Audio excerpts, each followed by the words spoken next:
Sveiki visiem šajā burvīgajā dienā, kas izskatās pēc sestdienas, kamēr es sildu mašīnu un gaidu savas lietas kaut kur esmu. Vēlos parunāt par to, kā mēs kalpojam sistēmai. Sauciet to, kā gribat, visi par to runā. Sistēma, masoni, vienalga, lai kas tas būtu, vai par kādu dievu jūs to saucat, nav nozīmes, ir svarīgi apzināties, ko mēs darām. Pirmā lieta, ko es sen jau sapratu, un visi to ir sapratuši, bet es jūs aicinu, es netaisu nekādu kampaņu, es jūs vienkārši aicinu paskatīties uz savu dzīvi no malas, pavērot, ko jūs darāt. Un kāpēc jūs to darāt? Jo liela daļa, ja mēs uzzīmējam apli un sadalām gabaliņos, tad lielākais apļa gabaliņš vai tortes gabaliņš būs celties no rīta, vest bērnus uz bērndārzu, uz skolu, domāt par vīru, sievu un iet uz darbu. Aiziet 9 būt darbā un 5 nākt mājās vai 5:30, ja paveiksies. Nu, lūk. Un jūs paskatieties, kāda jums ir šī torte, kāds ir šis aplis. Vai jūs gribat ēst šādu torti visu dzīvi, sākot no 20 gadiem un beidzot maksimums līdz 60? Ko jūs darīsiet pēc tam? Nedomājiet, kad jūs aiziesiet pensijā, tad jūs tikai visu darīsiet. Da nevēlna jūs nedarīsiet. Pilnīgi neko jūs nedarīsiet. Būsiet priecīgi, ka esat tikuši vaļā no šī it kā jūga, un būsiet bēdīgi par to, ka jums nav kolēģu, kuri jūs vai nu knābā, vai nu uzslavē, vai kurus jūs knābājat vai uzslavējat. Jums pietrūks šīs burzmas, jums pietrūks šo vajadzību apmierināšanas, kādas, kuram tās ir. Bet no otras puses uz šo apli mēs varam apskatīties kā uz tādu sevis pilnveides apli. Mēs ejam uz darbu, lai mēs kaut ko sevī saprastu un izaugtu. Tāpat kā mēs stājamies attiecībās, mēs veidojam ģimeni, lai kaut ko saprastu sevī, pamainītu sevī un lai vienkārši droši vien attīstītos, ja jūs gribat attīstīties. Bet liela daļa cilvēku jau par to nedomā. Un tad, kad es uzdevu jautājumu par attīstību, drusku novirzījāmies no tēmas, ko dara cilvēki, kas ir saucamie sociālie parazīti,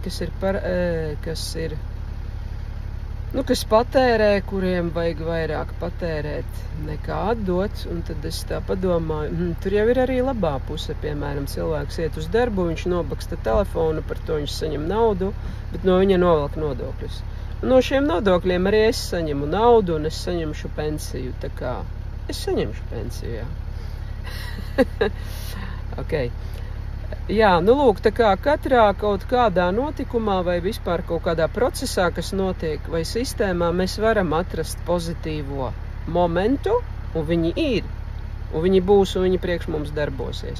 Tāpēc arī, ja jūs esat šai aplī, ejat uz darbu, un šis gabaliņš no tortes ir tik liels, ka viņu nevar apēst, tad vai mainiet attieksmi, vai saprotiet, ko jūs darāt, kā jūs darāt un kāpēc jūs to darāt. Vai tāpēc, ka mamma teica, skolotājs, sabiedrība, psihoterapeits, kaučs, draudzene un bla bla bla, vai mīļākais, domājiet, vai kas manī runā sabiedrības balss, vai manī runā mana sirdsapziņa. Starp citu, jā, sabiedrības balss. Tā kā jūs dzīvosiet, jūs nonāksiet kaut kādā vecuma posmā, kas ir 40, 50, 60, 70 gadi, jūs sapratīsiet, kā cilvēki dzīvo pēc paradigmām, viņi dzīvo pēc inerces, un tas ir lielākais vairums. Bet ir tādi, kas ir izraušies, baltās vārnas, kas saprot, ka, ja es cirpšu aitiņas, man būs ienākumi, un tā tas arī notiek. Tāpēc rodas krāpnieki, tāpēc rodas lētu šlāgeru izpildītāji, bet jūs par viņiem dārgi maksājat,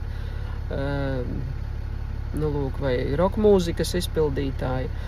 Un, principā, jūs maksājat par kaut kādiem garīgiem atkritumiem. Kāpēc tas tā ir? Jo, kāds uzpīpē marihuānu, viņam rodas dziesma, iešņauts pulverīti, viņam rodas dziesmā, iedzer šņaba pudeli pusi izdzer, viņam rodas kaut kāds gara darbs.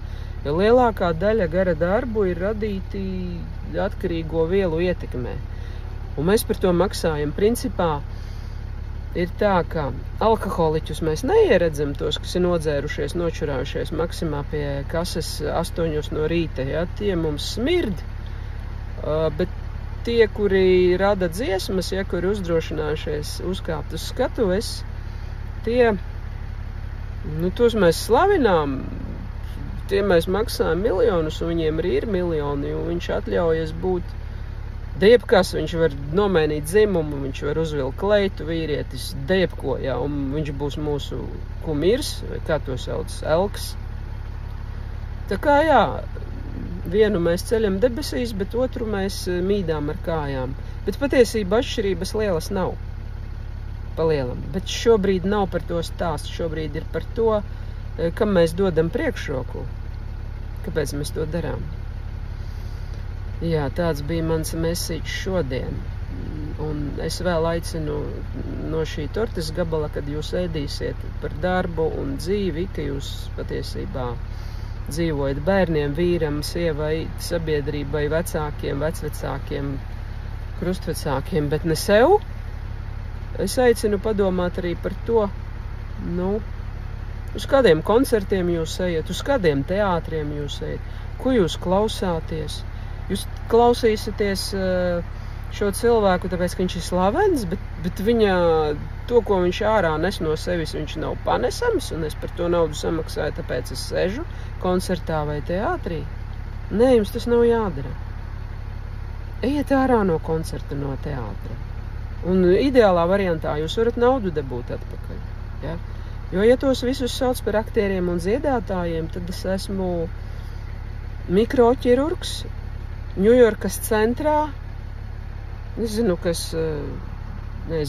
kas konsultē Trumpu, kā asinsvadus iztīrīt un taisa operācijas, ja? Tāpēc mēs visam piešķiram nozīmi un nosaukumus. Tu vari būt jebkas, ja tu vēlies būt kaut kas. Paldies, ka klausījāties, un nekādi personīgi aizvainojumi, jā? Nebūsim iestrēguši 5 gadu vecumā, nekā personīga, vienkārši viela pārdomām. Jūs zināt, ka es jūs visus cienu un pildu savu misiju. Čau, līdz citai reizītei!